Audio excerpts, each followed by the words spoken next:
CPM 파트 1이고 그 모듈 1 서플라이 체인 오버뷰 두 번째 시간인데요. 예. 그리고 그 CPIM 그 프로덕션이 이제 플래닝으로 바뀌었죠. 예. 생산에서 계획이라는 말이 바뀌면서 현장 개념보다는 보다 상위의 어떤 전략이나 계획의 개념이 더 강화된 것이지 않나 싶습니다. 이분은 이제 밀턴 프리드만이라는 분이시고요. 그 1976년 정 교수님 자료가 공유가 안 됐어요.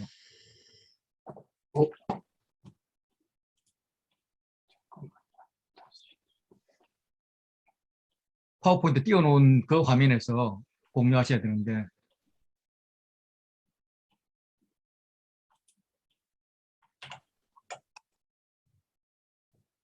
아까 쉬는 시간에는 계속 공유되어 있었거든요.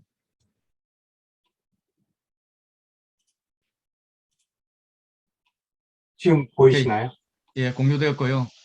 예, 프레젠테이션 모드 하시면 되겠습니다. 예, 됐습니다.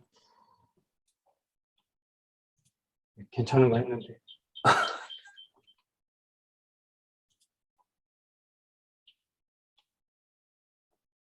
지금 하울링 세이인가요?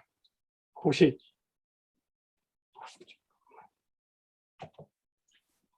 예, 괜찮은 것 같아요.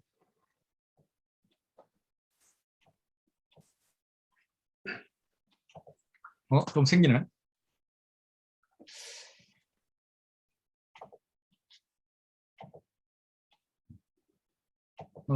지금 이제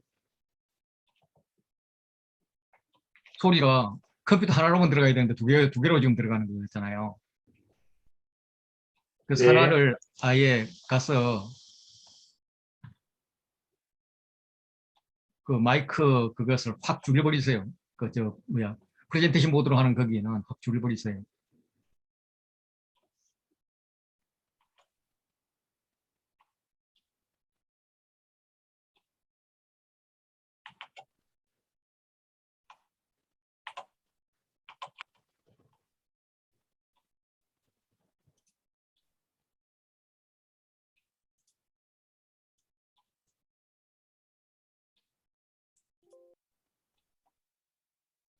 그거는 그 스피커 소리일 거예요.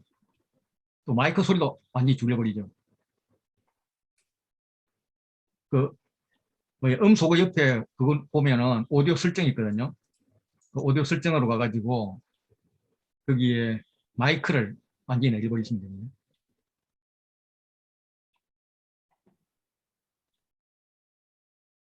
예.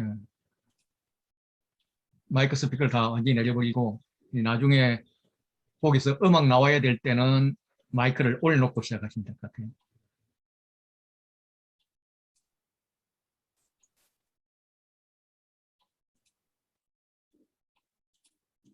그걸 그 밑에 커스 있잖아. 밑에 줄 쭉 있는 거 있잖아. 그걸 완전히 아래로 내려버리라고. 안 가네. 이게 조정이 안 되는데요. 그럼 모르겠습니다. 해봅시다, 그냥.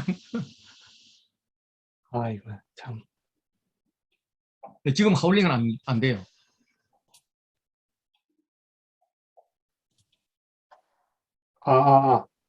괜찮으신가요? 예, 괜찮아요. 예. 제 볼륨도 괜찮죠? 예, 좋습니다. 네, 다시 하겠습니다. 예, 아예 처음부터 다시 하시죠. 앞에 페이지부터 예.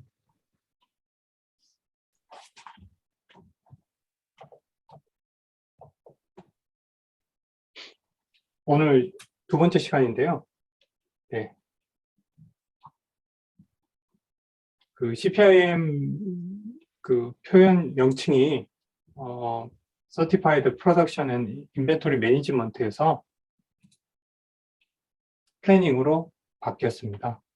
이제 생산에서 계획이라는 말로 바뀌면서 현장의 개념보다는 그 보다 상위에 있는 전략이나 계획의 개념으로 전하는 것으로 보입니다. 이분은 이제 밀턴 프리드만이라는 분이신데요.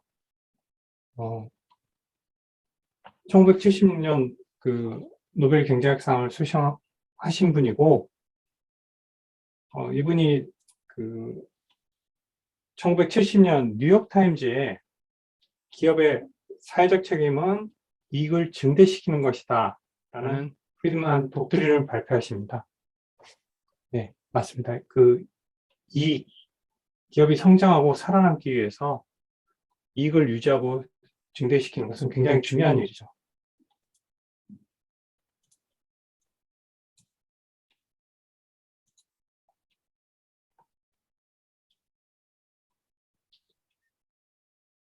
이걸 시장이라고 표현을 해봤습니다. 마켓의 사이즈인데요. 이렇게 매년 그 성장하는 시장이 있고, 어떤 기업이 이 시장에서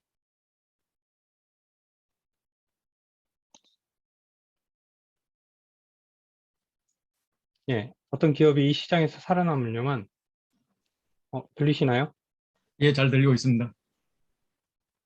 예, 이 시장에서 살아남으려면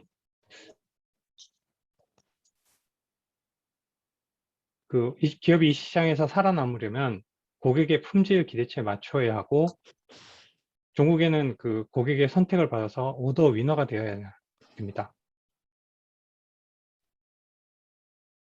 네. 그 품질 기대치에 최소한으로 맞추는 게 이제 퀄리파이어일 거고요. 결국 이런 식으로 전체 시장에서 어떤 점유율을 하기 위해서는 오더 위너가 되어야겠죠. 그리고 이 시장이 커짐에 따라서 자기가 좀 더 많은 고객을 확보하려면 남들보다 뭔가 더 나은 그 스펙이라든지 딜리버리라든지 더 나은 기능을 제공한다든지 여러 옵션들을 더 준다든지 하는 그 위너만의 장점들이 있어야 됩니다. 이거는 이제 스마트워치에 대한 시장인데요. 연평균 그 YOY로 그 35% 성장하는 시장이고요. 여기서 보시면 애플이 작년에 30.3%에서 올해 보면 그 33.5%로 시장을 더 확보를 했고요. 보시면 이제 시장 사이즈가 점점 커지는데 거기서도 다시 점유율을 높여가고 있습니다. 그 화웨이 같은 경우는 좀 줄어들었고, 삼성도 지금 뭐 파이 전체가 커졌기 때문에 아마 똔똔에서 조금 더 커지지 않았을까 싶은데요. 여기 이제 핏빛은 지금 많이 줄어들었습니다. 사실 핏빛은 초기 스마트워치 시장에서 굉장히 키 플레이어였거든요. 근데 점점 점유율이 줄어가고 있는 것을 볼 수 있습니다. 뭐 제가 그 일하는 분야가 아무래도 전자회사다 보니까 이런 것에 관심이 있어요. 이런 걸 보았는데, 이게 애플이 최근에 이제 그 와치 7을 발표를 했죠. 그리고 삼성도 올해 워치 4라고 해가지고 2분기 때 아마 발표를 했을 겁니다. 폴더블 폰이랑 같이. 내가 강의 지루할까 봐 이렇게 잘 준비했다. 뭐 경영사 동호회는 이 사람도 되게 그거 하코파야. 네. 다른 한편으로는 이렇게 매년 시장이 축소되는 경우도 있을 겁니다. 이건 아까 그런 부서가 엄청 파란 부서거든. 이런 시장이라도 고객이 선택을 받아서 그러니까 승자 독식을 하면 좋겠죠. 예전에 제가 아주 오래전에 일했던 사업부가 딱 이런 형태의 시장이었고, 그 하드웨어적인 기구적인 어떤 장벽이 있었기 때문에 다른 플레이어가 쉽게 들어오지 못하는 그런 시장이었습니다. 그래서 많이 독식했는데, 어차피 근데 그 다음에는 결국 그 시장 자체가 파이가 줄어들기 때문에 그것에 대한 준비를 해 나가야겠죠. 현재의 사업을 캐시카우로 하고 이 다음 사업을 무엇을 끌고 갈지 미리 준비하고 변신을 해야 할 것입니다. 오늘 말씀드릴 주제는 이제 KPI가 하고 그다음에 서스테이너빌리티 두 가지입니다. KPI 뭐 요거는 그 핵심 성과 지표라는 건데요.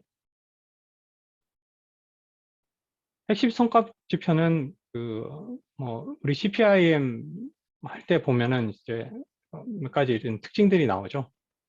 전략과 연결돼야 되고, 그 다음에 전략적 우선순위를 반영해야 되고, 그 다음에 전략, 전술, 운영 수준에 맞게 설정이 돼야 되고, 공급체인 전체를 또 참여시킬 수 있어야 되고,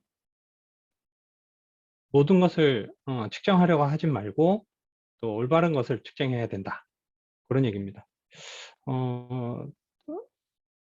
사실 이 KPI를 설정할 때 그 수치화되지 않는 것들이 굉장히 좀 있습니다. 수치화할 수 없고 좀 이제 현장에서 막상 어떤 성과 지표를 하려면 굉장히 고민이 많이 되는 부분들이 종종 있을 겁니다.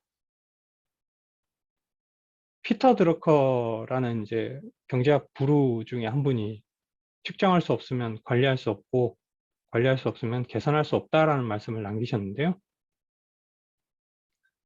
뭐 요즘 제가 하는 일에서도 보면 이거를 수치화하기가 그 성과를 수치화하기가 굉장히 어려운 부분이 종종 있습니다. 그렇지만 지금 당장 성과로 뭔가 이제 수치로 보이지 않더라도 어떤 그 방향이 맞다 하는 전략적인 관점을 가지고 있으면 그 방향으로 계속 좀 꾸준히 나아갈 수 있는 그런 그 뚝심도 필요한 것 같습니다.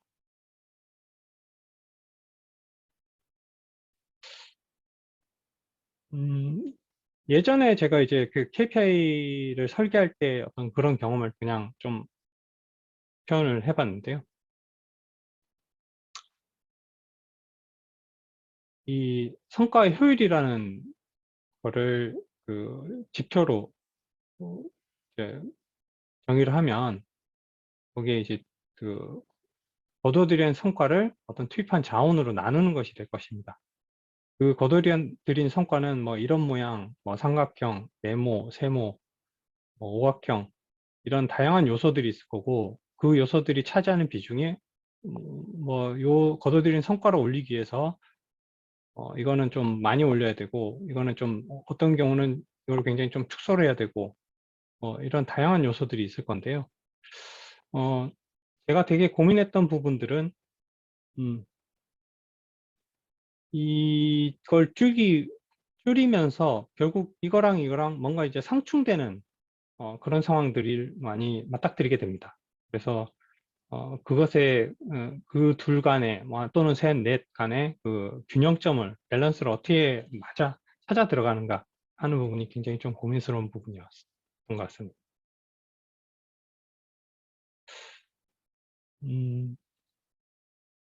이거는 그냥 진짜 뭐 다른 조건들 다 삭제하고 그냥 얘기를 풀어나가기 위해서 한번 그 디맨드와 서플라이, 그러니까 공급에 대한 부분을 한번 맞춰보는 그런 얘기를 좀 풀어가려고 하는데요. 12주 동안 디맨드가 이런 식으로 그뭐 50 단위로 쭉 변동이 있고 서플라이어는 그러니까 우리가 공급할 때는 그 이제 공장의 캐파라든지 이런 것들이 한 10씩밖에 변할 수 없다라고 했을 때 일단 제가 맞춰봤을 때는 처음에 첫 주차에는 어떻게든 맞추는데 그 다음부터는 뭐 이제 4주차에 200을 맞추기 위해서 좀 더 캐파를 계속 늘려가겠죠. 근데 결국은 이렇게 그 재고가 모자라서 재고가 안 돼서 대응을 못하는 사태가 발생하게 됩니다. 물론 이런 경우에는 디맨드를 어떻게든 조정을 하고 그 다음에 디맨드 디스트리뷰터의 스탁을 세이프티 스탁이나 아니면 버퍼라든지 이런 것들을 어떻게 창고 운영이라든지 이런 이제 전략적인 그런 것들을 짜게 되는데요. 마찬가지로 뒤쪽으로 가면 물량이 줄어드는데 그러니까 요구 물량이 주는데 재고는 이제 굉장히 늘어나는 그런 상황을 맞이하게 됩니다. 그리고 제가 그 당시 생산 KPI를 준비할 때 당시에는 이 요청에 대해서 그 공급이 정확하게 맞추는 경우를 가능한 한 이제 KPI로 잡아가지고 이제 많이 이제 그 차이가 난다든지 그런 것에 대해서는 오히려 약간의 페널티성의 어떤 그런 그 KPI를 하다 보니 맨날 영업이랑 그 생산이랑 싸우게 되는 거죠. 너네가 똑바로 넣어야 내가 제대로 맞출 거 아니냐. 그리고 또 영업은 영업대로 네가 빨리 갖다 줘야 내가 제대로 갖다 줄 거 아니, 네가 빨리 제 시간에 맞춰줘야 내가 제대로 팔 거 아니냐 그러면서 서로 많이 이렇게 악유를 하는 그런 상황을 많이 봤던 것 같습니다.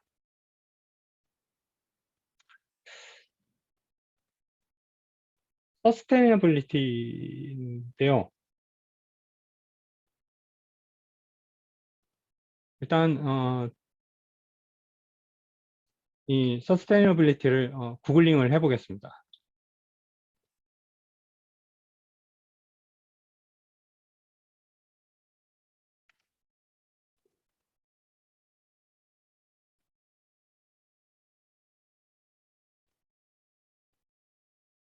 제가 미리 좀 구글링을 했었고요. 거기 보면 이제 지속 가능성이라는 말이죠. 결국 어떤 특정 과정이나 상태를 유지할 수 있는 능력을 의미한다라고 위키는 얘기하고 있는데 우리 기업에서 얘기하는 말은 이거랑은 조금 다르게 환경하고 연결된 어떤 그런 얘기가 주로 이루고 있습니다.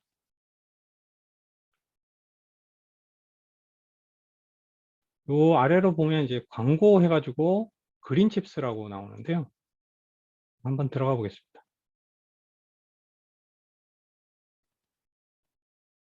네, 이게 삼성에 대한 얘기고 어쩌다 보니 주로 좀 삼성을 찾았는데 반도체가 지구를 살린다. 결국 친환경적인 얘기가 주를 이루고 있거든요. 이게 들릴지 모르겠는데 한번 플레이를 해보겠습니다.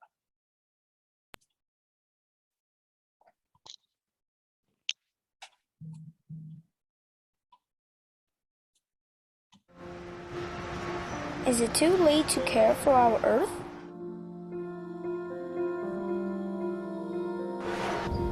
어른들은 우리에게 시간이 많다고 하지만 자연에겐 시간이 없어요.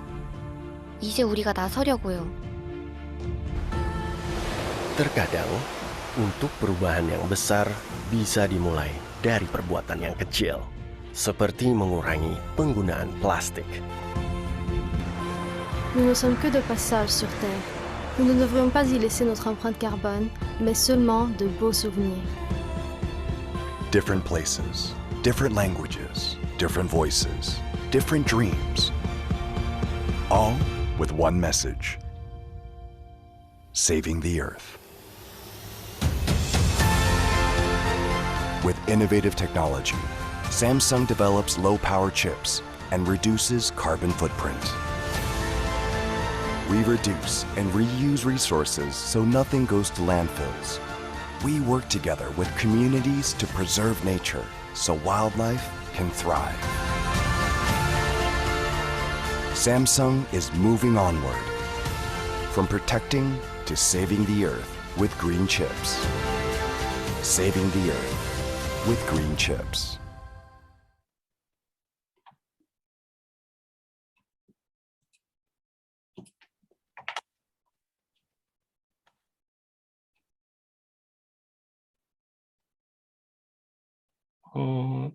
삼성이 얼마나 광고를 하고 있는지는 제가 좀 잘 모르겠습니다. 근데 심지어 광고비를 지불하면서까지 이런 웹페이지를 꾸미고 광고를 하는데 좀 이상하다고 생각하지 않으십니까? 이 웹페이지 영상에서든 뭐 이 안에서 삼성 메모리를 주문할 수 있는 것도 아니고 그냥 전체적으로 친환경 이야기를 하고 있습니다. 동영상 메시지 마지막도 결국 Saving the Earth였죠.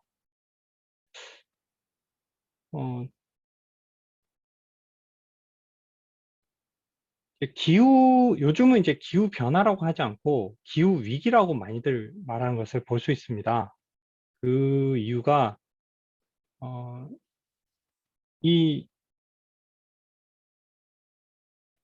지금 우리가 누리고 있는 어떤 이익 프로핏을 계속 유지하는데 미래의 것을 헐트하지 않고 미래 다음 세대의 우리 환경이나 이런 것들을 헐트하지 않고 지금의 이익을 누리자 하는 그런 개념이 결국 서스테이너빌리티입니다.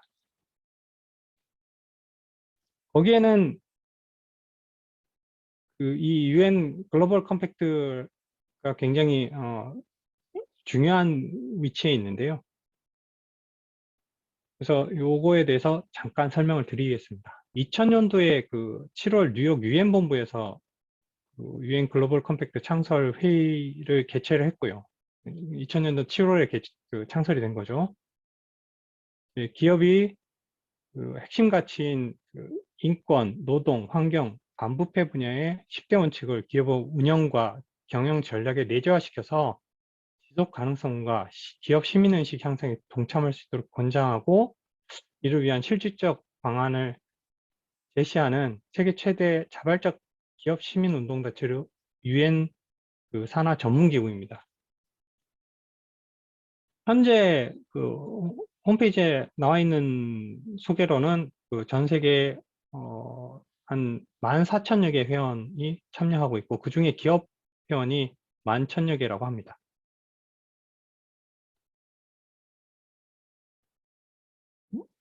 이 글로벌 컴팩트는 뭐 법적 강제력이 있거나 뭐 그렇지는 않습니다. 기업 관행을 뭐 감시하거나 뭐 비자발적인 어떤 순응을 강요하기 위한 수단은 아니고요. 말 그대로 규제 또는 홍보망인 거죠. 홍보망이 아닙니다. 해당하지 않는 상황이거든요. 그러니까 규제 조직이 아니라는 거죠. 이건 뭐 간단한 조직도고요. 이거 CPIM 할 때 UNGC 해가지고 10대 원칙에서 요 내용 많이 보셨을 겁니다.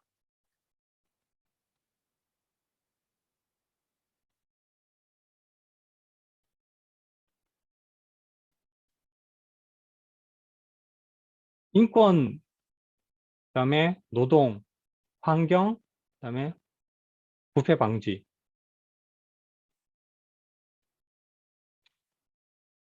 이제 부패 방지에 대한 10가지 원칙들이 있는데요. 요 내용은 뭐 홈페이지나 이런 데 보시면 뭐 조금 보실 수 있습니다. 간단하게 살펴보면 뭐 인권 침해하지 않고, 그다음에 특히 아동 노동, 강제 노동, 아동 노동을 이제 철폐하고, 그래서 보면 히스토리 중에 뭐 이런 것들이 커피도 그렇고, 아동이 이제 일해서 결국 그 커피를 수확하고 하는 것들에 대해서 스타벅스나 이런 데가 이제 안 하겠다라고 하는 것처럼, 예. 그다음에 환경적인 문제들, 결국 이제 이 환경적인 책임을 증진시켜서 지금 우리가 살고 있는 지구, 이 환경을 최대한 보존해서 다음 세대에 유지할 수 있도록 어떤 사회적 책임을 가지고 있다 하는 얘기입니다. 사실 이거는 맨 처음 아까 말씀드렸던 기업의 사회적 책임은 이윤 추구다 했던 그 말하고는 좀 상충이 됩니다. 그래서 오늘날 시대가 좀 변했다고 할 수 있고요.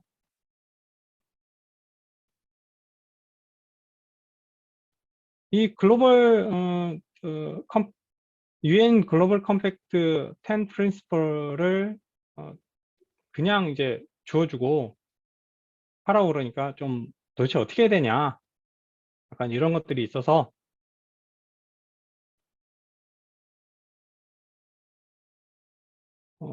어떤 객관적인 가이드에 대한 니즈가 지속적으로 있었고, 그래서 2010년 딜로이트와 함께 이런 이제 매니지먼트 모델을 만들게 됩니다. 이 매니지먼트 모델은 이게 지속적으로 어떤 선순환하는 그런 고리로 이렇게 둥글게 디자인 되었고, 그래서 이게 돌아가면서 계속 지속적인 이제 개선을 한다 하는 개념입니다. 각각의 이제 요소들을 살펴보면 커미트, 약속이죠. 그러니까 이게 UN 여기 그 글로벌 커미트에 참여를 하게 되면 기업이 이제 그 10대 원칙을 준수할 것을 서명하고 이를 대내외적으로 이제 표명하고 각 이슈에 대한 그 커뮤니케이션 프로그레스라는 COP 이행 보고서를 정기적으로 제출해야 됩니다. 만약 이제 그 COP 제출 의무를 게을리하거나 그러면 그게 명단에서 제외되기도 하고요. 그다음에 그 이행 보고서 의무를 소홀히 한 기업을 대상으로 의무 이행 촉구도 하고, 그다음에 질 좋은 그 이행 보고서를 낸 기업을 대외적으로 또 명시하고, 이 협회, 그러니까 UN 글로벌 컴팩트에서는 그렇게 하고 있습니다. 아무래도 이제 이행 보고서를 잘 쓰고 그런 기업들이 어떤 반부패나 지속 가능성이나 이런 것들에 대해서 최대한 자기 이제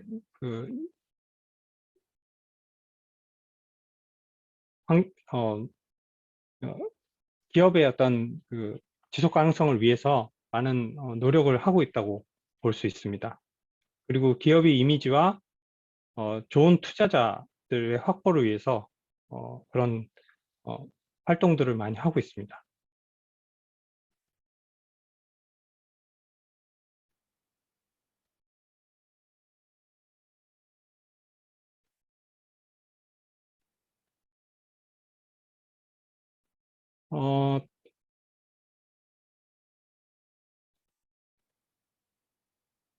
이제 약속을 하고, 그다음에 위험과 기회 충격에 대해서 평가를 하고, 그다음에 뭐 요거는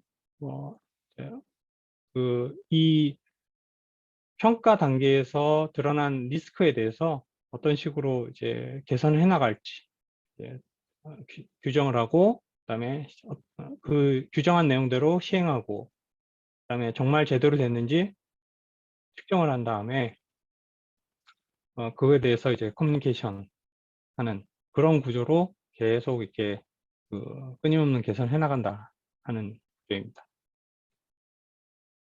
여기서 이제 요즘 최근에 이제 자주 들리는 말이 ESG라고 해가지고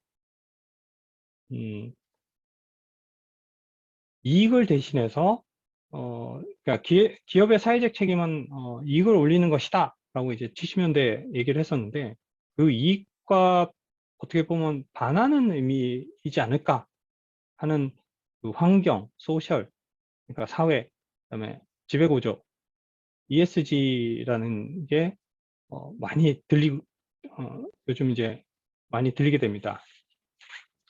이게 처음 거론된 건 2004년 UN 글로벌 컴팩트에서 처음 거론되었었고요. 그 뒤로 이제 17년이 지난 지금에 와서 글로벌 경영의 화두로 급격히 떠오르게 됩니다. 그 이유로 치면 어떤 이제 기후 위기, 뭐 기후 환경 변화, 뭐 이런 것들이 이제 코앞에 닥쳤다. 정말 이게 마지막 보루다 하는 그런 위기의식이 있지 않을까 싶습니다.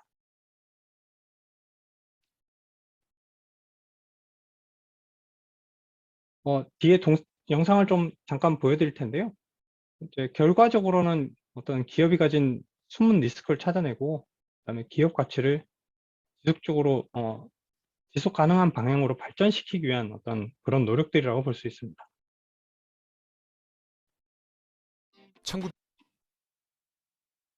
1976년 노벨 경제학상 수상자이자 미국 시카고 경제학파의 거장인 밀턴 프리드먼.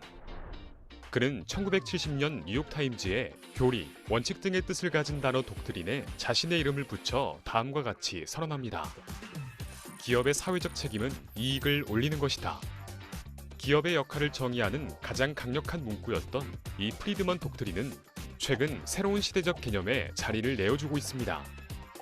글로벌 경영업계 모두가 지속가능한 경영을 위해 이윤이 아닌 이것을 실천할 것을 요구받고 있죠. 바로 ESG입니다.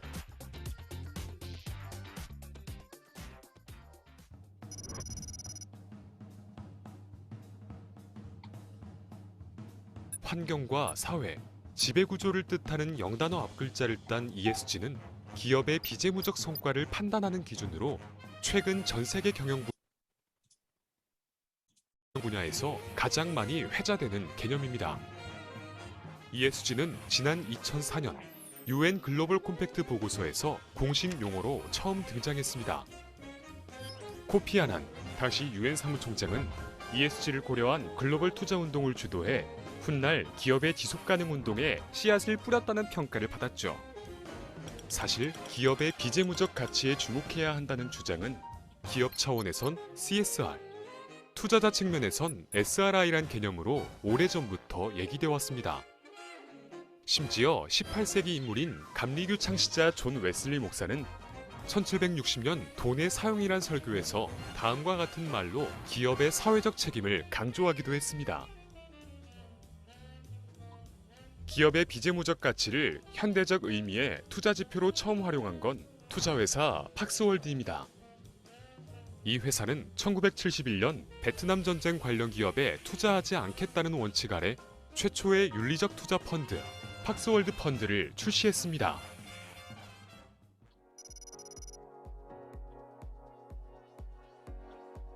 다만 기업의 비재무적 가치는 여태껏 윤리적, 선언적 차원에 주로 머물러 온 게 사실입니다. 앞선 프리드먼의 주장처럼 오랜 기간 기업의 목적은 이윤 그 자체에 있다고 여겨져 왔기 때문이죠. 이에 반해 지금의 ESG 개념은 기업의 지속 가능한 성과를 위한 필수 지표로 인식되고 있다는 점에서 과거와는 근본적인 차이가 있습니다. 회계 수치만을 중시하던 과거에서 벗어나 ESG를 기업의 주요 평가잣대 및 비즈니스 전략으로 삼으려는 움직임이 기업들 사이에서 보편화되고 있는 것입니다. 실제 미국 주식시장에서 ESG 부문 상위 20%에 해당하는 주식은 변동성 장세에서 다른 기업에 비해 5%포인트 이상 높은 성과를 보였고, 이러한 트렌드는 팬데믹 등의 영향으로 더욱 심화될 수 있다고 글로벌 컨설팅 업체 딜로이트는 내다봤습니다. 즉, 프리드먼 독트린의 종말을 고하는 대신 지난해 세계경제포럼이 새롭게 선언한 것처럼 기업은 이해관계자 모두의 이익을 동시에 추구하는 체계를 갖춰야 하며, 이를 위해 기업의 ESG 측정이 필요한 시대가 도래한 것입니다.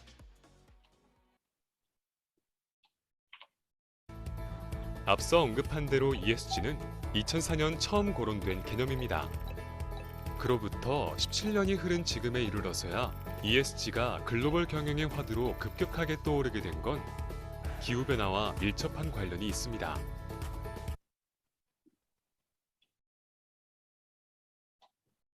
네.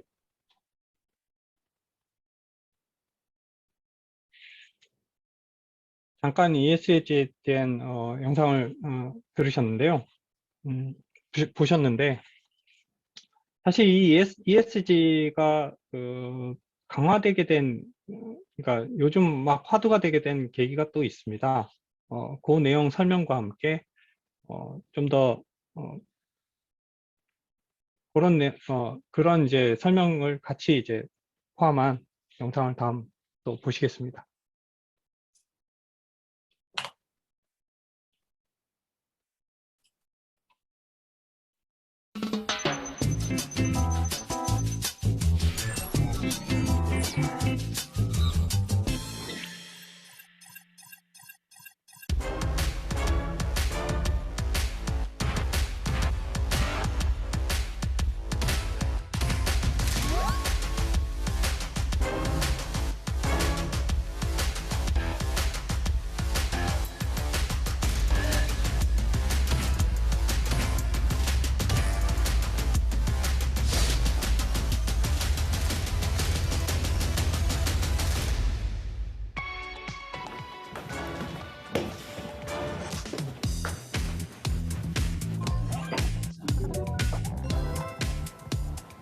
저는 이윤정 변호사입니다. 김해 법률사무소에서 환경 전문 변호사로 23년째 일하고 있습니다.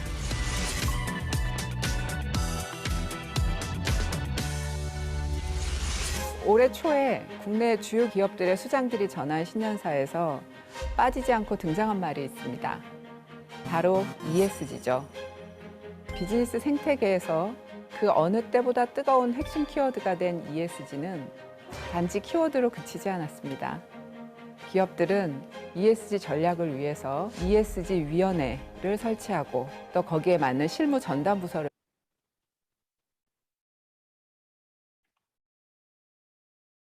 설치하고 평가 기준으로 적용하고 또 그에 맞는 비즈니스 모델을 바꾸고 있습니다. E environment, S social, G governance, ESG 각각의 앞자를 딴 것입니다. 기존에 투자자가 기업에 투자할 때 그 기업의 매출, 영업이익 이런 숫자만 보고 재무적인 요소들만 보고 투자를 해왔습니다. 그런데 그 숫자만을 보면은 사실은 그게 정확하지 않다는 거를 투자자들이 알게 된 거예요. 어떻게 해야 정확하게 투자를 할 수 있느냐? ESG라는 비재무적인 요소. 그러니까 이 회사가 얼마나 친환경적이고 얼마나 사회적인 책임을 다하고 있고 지배 구조에서 의사결정을 얼마나 이 사회가 독립적으로 그리고 투명하게 하는지 이런 부분까지 되는 회사는 나중에도 계속 매출이나 영업이익이 올라가고 하지만 그렇지 않은 회사는 나중에 문제가 되면 영업이익이 확 꺾이거나 매출에 문제가 있거나 이런 것들을 계속 경험을 통해서 알게 된 거죠. 그러니까 이제 ESG라는 비재무적인 요소까지 포함해서 같이 평가해서 투자를 하겠다. 이게 바로 ESG가 시작된 배경입니다. 한마디로 ESG는 앞으로 21세기 비즈니스의 향방을 가를 척도이자 전 세계적으로 이미 통용되고 있는 시대적인 요구라고 할 수 있습니다.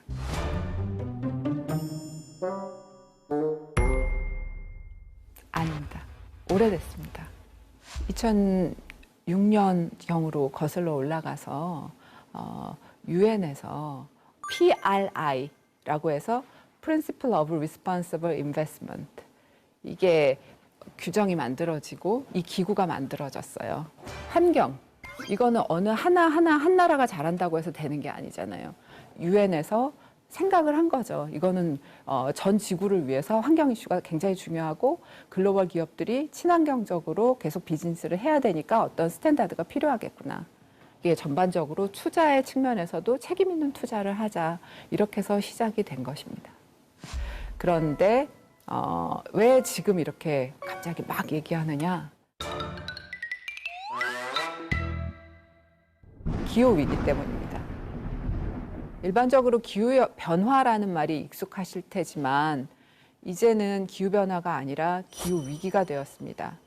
기후위기란 온실가스로 인해서 지구 온도가 상승하고 기상이변, 대형화재, 대참사들이 일어나고 있습니다. 그런 여러 재해가 발생하고 있는 현재 위기 상황을 말합니다. 이와 관련해서 우리나라뿐 아니라 전 세계 기업들에게 큰 영향을 준 일이 있습니다. 블랙록이라는 자산 운용사가 있는데요.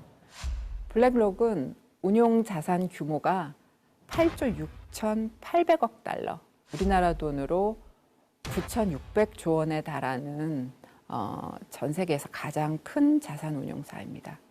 우리나라 국내 유수 대기업들의 대주주이기도 합니다. 이렇게 막강한 힘을 가지고 있는 블랙록의 CEO 레리 핑크가 2020년에는 CEO들한테 편지를 보내서 여러 번 강조했어요.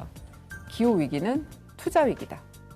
그리고 앞으로 투자를 결정하는데 지속 가능성을 투자의 최우선 순위로 삼겠다. 2021년 올해 초의 편지에는 뭐라고 했냐면 당신들의 사업 모델을 2050년 넷제로 달성 목표에 부합하도록 만들고 그 계획을 공개하라라고 요구했습니다. 넷제로라는 거는 탄소 중립을 얘기합니다. 온실가스를 최대한 줄이고 그래도 배출되는 부분은 그만큼 흡수해서 실질적인 배출량을 0으로, 제로로 만드는 것. 2050년까지는 탄소 순 배출량을 0으로 만들어라.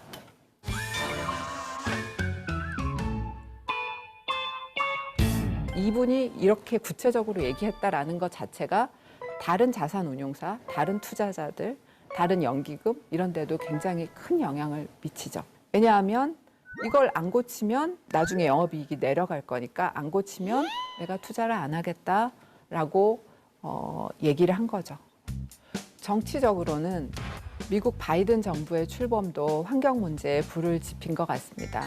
바이든 대통령이 핵심 공약으로 내세운 것들은 ESG에서 우리가 중요하게 생각하는 그런 이슈들입니다.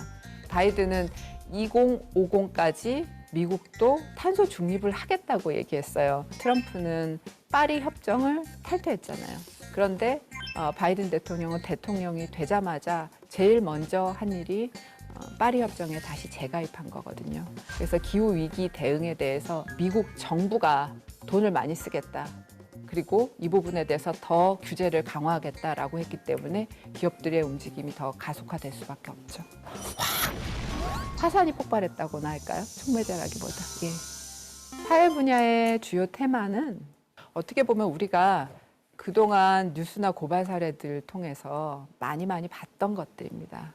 인권 문제, 근로자의 안전, 보건 문제, 직원 채용이나 직장 생활에서 인종, 출신지, 성별 등의 사유로 차별하지 않는 그런 다양성, 형평성, 포용성 이런 것들이 지켜지는 직장, 기업 환경 이런 것들을 말합니다. 투자자들은 코로나19 이후에 인권 문제에 대해서 아주 관심을 많이 가지고 있습니다. 네덜란드 연기금 운용기관 APG하고 뉴욕시 연금펀드에서는 글로벌 기업 아마존의 팬데믹 상황에서 근로자들을 어떻게 보호하는가에 대한 조치 세부 사항을 공개하라라는 주주 제안을 한 적도 있고요. 블랙록의 레리 핑크도 직원을 채용할 때 지역별 다양성, 형평성, 포용성을 강화할 수 있는 계획을 마련하고 그리고 공개하라라고 얘기했습니다. 마지막으로 지배구조에 대해서 말씀드리겠습니다. 지배구조에서는 이사회가 실제로 독립된 의사결정 기구로 역할을 하는지, 임원의 보수가 적정한지, 뇌물이나 부패 이슈가 있는지 이런 것들이 주요 테마입니다. 그래서 실제 연기금이나 자산운용사에서 주주총회에 참석하거든요. 그때 투표를 할 때 예를 들어 CEO의 월급이 근로자들에 비해서 너무 많다. 그러면 반대. 그리고 자기네들 홈페이지에 써요. 이게 너무나 지나친 경영진의 보수에 대해서 내가 반대하는 표를 던졌다. 이렇게 쓰고.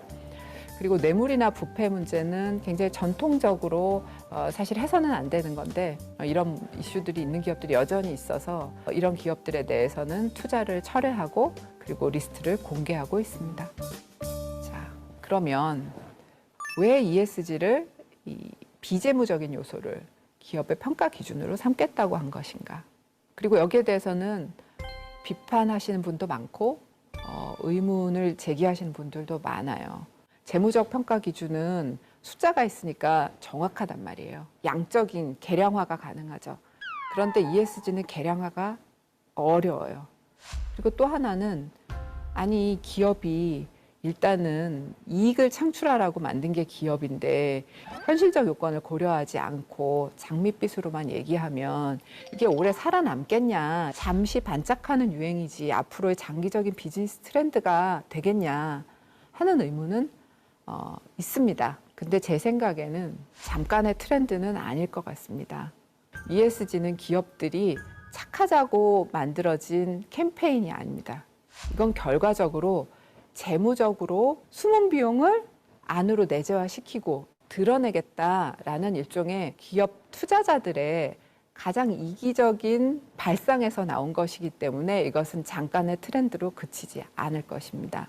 그럼 결과적으로 기업도 아주 이기적으로 움직여야 되겠죠. 내가 투자를 많이 받으려면 ESG에 대해서 개선하고 경영을 잘해야겠다. 결과적으로 재무적으로 이익을 가져올 수 있기 때문에 이것은 앞으로도 장기적인 트렌드가 될 것입니다. ESG가 중요한 투자 기준이 된 또 하나의 다른 이유는 우리가 투자자라고 하면 큰 손 이렇게 생각하는데 이제는 그게 더 이상 아니고 아주 넓게 이해관계자로 확장됐기 때문입니다.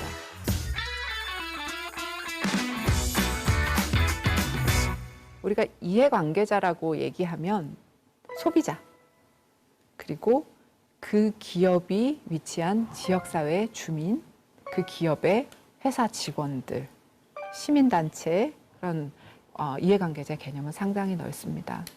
요즘에 누구나 상장 회사의 주식을 살 수 있고 그리고 펀드나 ETF에 투자할 수 있기 때문에 다 투자자죠, 우리는. 내 돈이 석탄 발전에 투자되고 내 돈이 외국의 굉장히 가난한 나라의 아동 노동을 이 협력업체로 쓰는 기업에 투자되고 그걸 우리가 받아들이기 어렵겠죠. 조금 더 정확하게 말씀드리면 이해관계자의 요구를 투자자들이 듣기 시작한 겁니다. 이해관계자가 뭐라고 얘기하면 곧 이게 이 기업의 매출과 수익으로 연결되겠구나. 그러니까 결국 내 투자의 수익과 연결되겠구나 라고 큰손 투자자들도 이제는 생각하게 된 것입니다. ESG는 얼핏 보면 굉장히 좋은 기업, 착한 기업을 말하는 것 같지만 결과적으로는 그 기업이 가지고 있는 숨은 리스크를 찾아내고 결국에는 그 기업의 가치를 보다 지속 가능한 방향으로 발전시키는 것을 말합니다. 그러면 더 많은 투자자들을 모을 수 있게 되고 투자가 확대되고 그에 따라서 기업의 가치가 상승하기 때문에 ESG 경영이 이제 필수적인 시대가 열린 것입니다. 오늘의 한 줄 리뷰는요. ESG 장기전에 대비하라.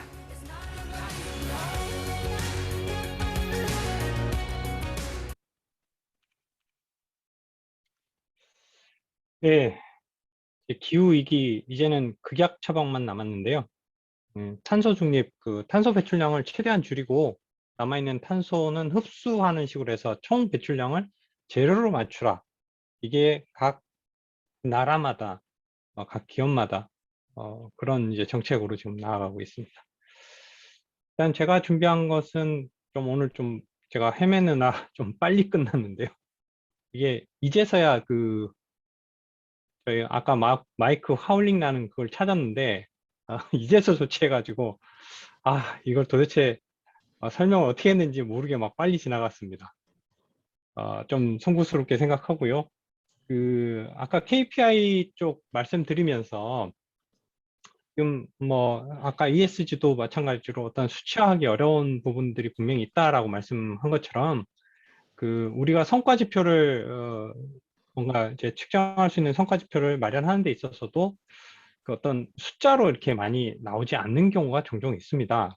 그렇지만 단편적인 것이 아니라 전체적인 관점에서 어떤 거시적인 목표를 이제 바라보는 그런 이제 현재 진행 중인 어떤 과제하고 맞는 방향으로 흘러가냐 아니냐 이런 것들을 볼 수 있는 의미 있는 숫자들 이런 것들이 관리되는 것이 맞다는 생각이 들고요. 네, 그래서 제가 서플라이 체인 오버뷰 두 번째 시간 이렇게 마무리 짓겠습니다. 감사합니다.